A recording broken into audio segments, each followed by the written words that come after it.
Welcome to Sikorski's Thinkabouts, and I'm your host, Laura Sikorski. My guests and I share our operations and technology expertise to help you provide outstanding customer service and customer experiences. Our topic today is going to be really discussing strategies in contact centers, and the biggest one is establishing the right measurements to use. And I'm so excited about our return guest. He is Brad Cleveland. I'm sure many of you have, recognized him on the monitor. And a little bit about Brad. He is a very good friend of mine since 1988. I can't believe that it's been so long. But we are business colleagues since then. And he's coming to us today via Skype from Sun Valley, Idaho. Last time we had, you did the camera and we were looking at people skiing, I think, is the last time. Brad has worked, I cannot believe this, in over 45 states and 60 countries.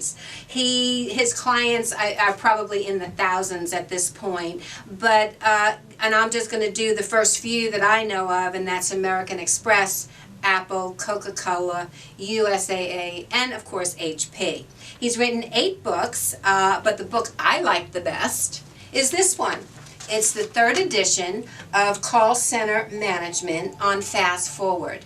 And this book is like the Bible of our contact center industry. So if you don't have it, it's a big one, but it's a great reference book on our industry.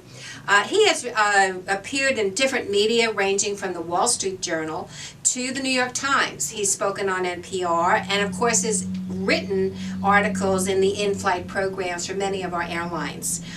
He was one of the initial partners of the incoming Customer Management Institute and was their former president and CEO until he sold it to a London-based company, United Business Media. He has 2012's, and I'm going to keep going because you deserve the recognition, ICMI's, you're welcome, inaugural Lifetime Achievement Award for our industry, and he certainly is globally known as one of the foremost experts in customer strategy and management. So welcome to my friend Brad Cleveland. Thanks so much. I try to live up to all that now, but thanks. Oh, you always do. Don't worry about it. You always do a great job. So, as I mentioned earlier, we're going to discuss the right measurements in call centers. We measure everything. Let's face it. From talk time to how long after call work is, and then we do Net Promoter Score. And at this point, many times I'm faced with, and you're faced with, what the heck do we do? I think that's the issue. So, do you feel, in your opinion, that contact centers are measuring the right things? Well, it's a great question. What I've observed is that most contact centers are measuring many, many things. They may have some good things in there, but there's this propensity to measure more. Someone sees a need for this, or there's a gap here, a project or this or that would require a measure, and it gets baked in, and after a while we've got so many things we're trying to look at. And so yeah, there's some good things that might be in there, but the problem is that we don't have, in many cases, the robust efforts to cull down all those measures and metrics we've added, and so we end up with a lot of clutter. And ultimately it's how we use them, what we're focused on and how we use them. So the answer is a qualified yes. There may be some good ones in there, but we have to sort through the clutter and get to the things that really matter. Well, I know sometimes when I go into a call center and I see the management reports that they are preparing, they have one body on staff that does nothing but reports. And truly, I'm not saying it's a waste of time, but I'm saying, guys, you've got to measure the right things. So with that, what do you think, Brad, should be what every contact center should measure, should have in place? So that's a great question. And first, just to note, you ultimately need to establish measures and objectives that are right for your organization, your customers. Cookie cutter approaches don't work, so I just want to preface these comments with that. Build a customer access strategy that reflects how you want to serve your customers and channels you're rolling out and that sort of thing, and build the measures that are right. That said, we see that there are 7 key categories of measures that should be in place in any contact center, and I want to just kind of talk through them quickly, and I'll order them from tactical to strategic because they really build on each other. They really build that way. So forecast accuracy, and that may sound really in the weeds, very tactical, but it is so fundamental. If you don't have a good picture of the work coming your way, how do you manage the environment? So first thing, forecast accuracy. Every contact center needs that as a fundamental measure in place. And by the way, as I talk through these, you might want to do for those listening, maybe do a quick inventory. Have a sheet of paper and draw a vertical line, and down one side, maybe just jot these in and just kind of do a quick inventory of what your organization has and where you might want to strengthen things. So second major category of measure should be schedule fit. If you've got a good handle on workload and you can build accurate forecasts, and you can absolutely schedule around that. And every contact center needs schedule fit, schedule adherence. A third category of measure then is service level. If customer contacts don't get to the right place at the right time, little else can happen. So establish service level, and really it's just going to fall out. It's not something you manage per se. You're forecasting, you're managing how well you match resources to that forecast, and then service level tends to happen. Up the list, one more notch, is quality, and by extension, first contact resolution. You'll hear the term first conversation resolution. You can tweak any of these terms for social media and various channels that you're handling. But quality is the link between contact by contact activities and the organization's most important objectives. So we've got to have robust measures of quality. And first contact resolution then is an extension of quality. It's a tangible result of getting it right. The next few are going to be no surprise. Employee satisfaction, fifth thing, and again, thinking up the list here to one more notch towards the strategy level. Employee satisfaction clearly influences and really even drives things like customer satisfaction, things like productivity, retention. These often have a positive correlation to agent satisfaction. Customer satisfaction is number 6, and really it has its greatest value as a relative measure in conjunction with other objectives. As you make changes, how does that impact customer satisfaction? We're seeing more robust measures around Net Promoter Score, customer effort score.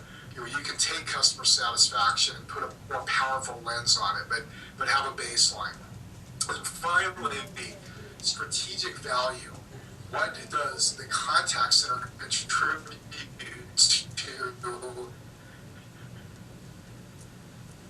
research and development and improving products and services and processes? What are we learning that can really improve things across the board? So there's no report that comes out of a system for that one, but it's really reflected in samples that we take of how we're impacting those things that are most important.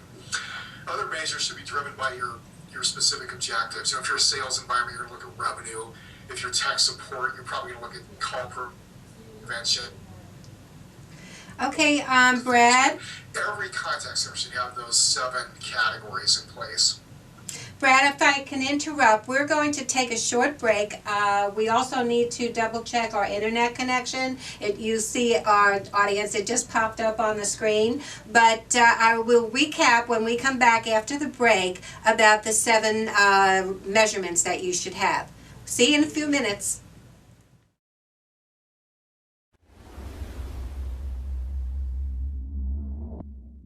Hi, I'm Tim Stead. I'm from Star Communications. We're a marketing support company. And if you need help with your next marketing project, please call 273-1900, or you can go to our website, starcommunications.us.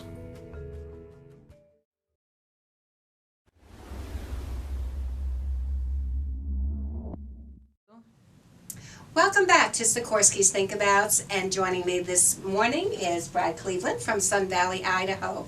And I want to recap for all of you the measures that Brad was talking about that every contact center, call center should have in place. And they were forecast accuracy, schedule fit, service level, quality, employee satisfaction, customer satisfaction, and strategic value.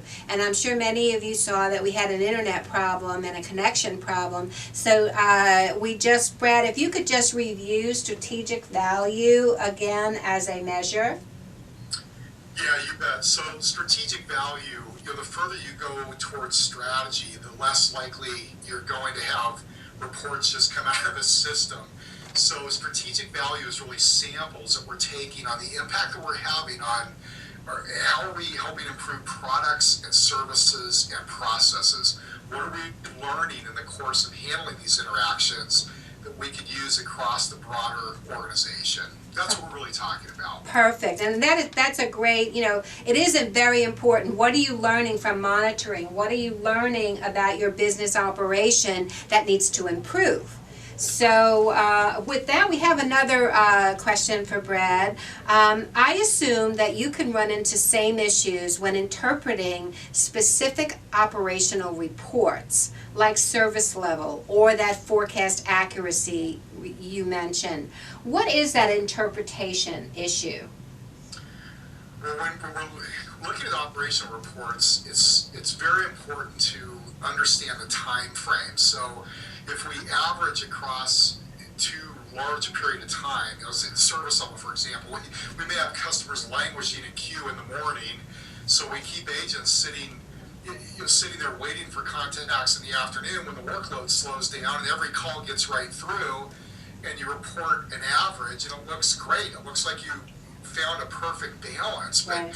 That's just not the case. So it's much better to look at intervals when we're looking at this operational data.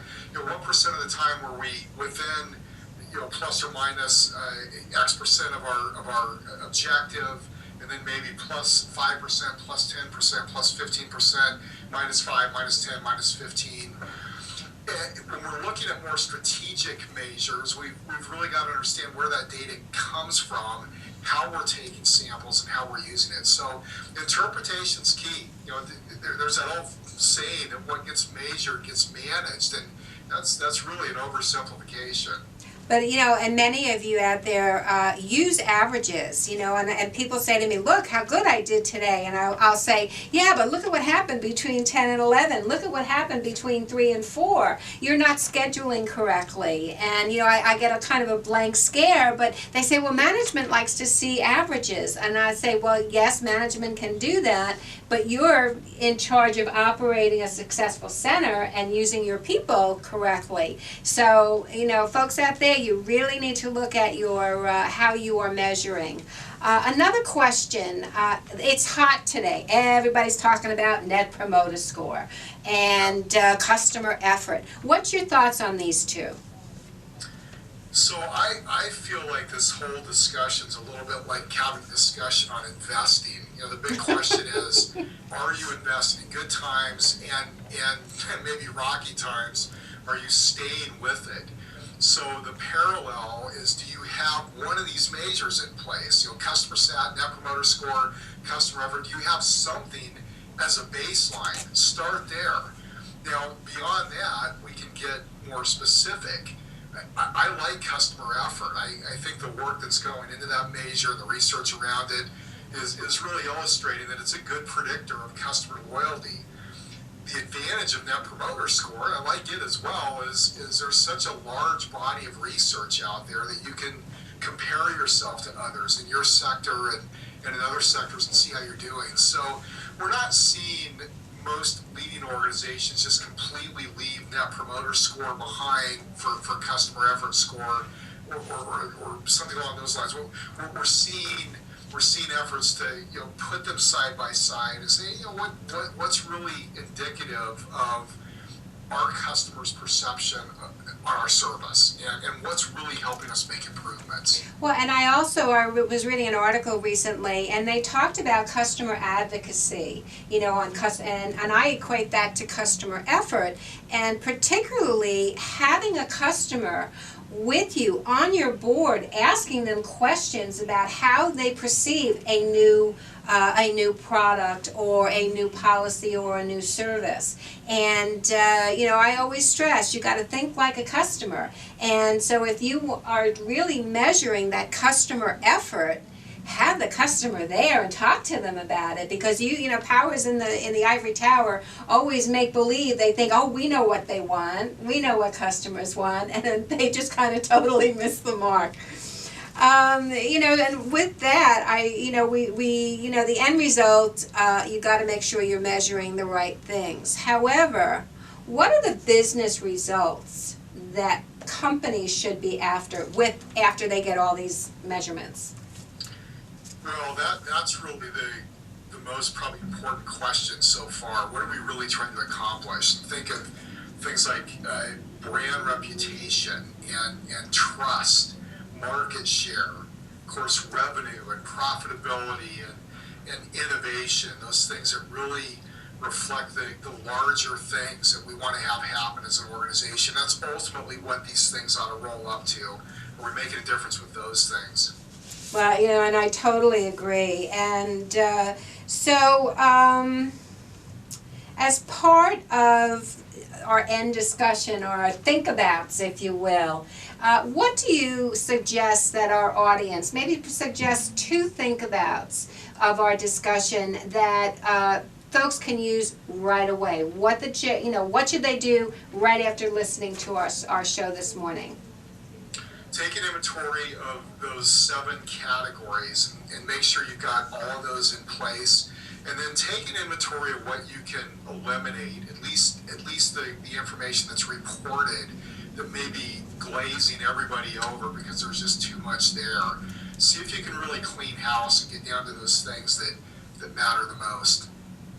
Okay, well, perfect. Brad, I want to thank you so much for a great show today. We didn't have any problems with our internet connection on the second half. So with that, thank you to the internet gods up there. And I'd like to give some information about Brad. His Twitter account is @BradCleveland. And his email is brad@bradcleveland.com, and his website is bradcleveland.com. Now, certainly to reach me, you can do so on Twitter @Laura Sikorski, and my cell number to reach me is 631-624-6650. And would certainly like to thank Corinne Caro, the founder and CEO of Blue Chip Marketing, and the division of the Daily Blue actually is a division of that company, and that's our network that we use every day. So I also want to thank Sam, our videographer. She did a great job today, and certainly if you would like to be a host, or you would like to contact Blue Chip Marketing, or if you would like to get a commercial on the Daily Blue, contact them at 631-761-9223. And with that, I'd like to thank everyone so much for clicking in, and have a perfect day.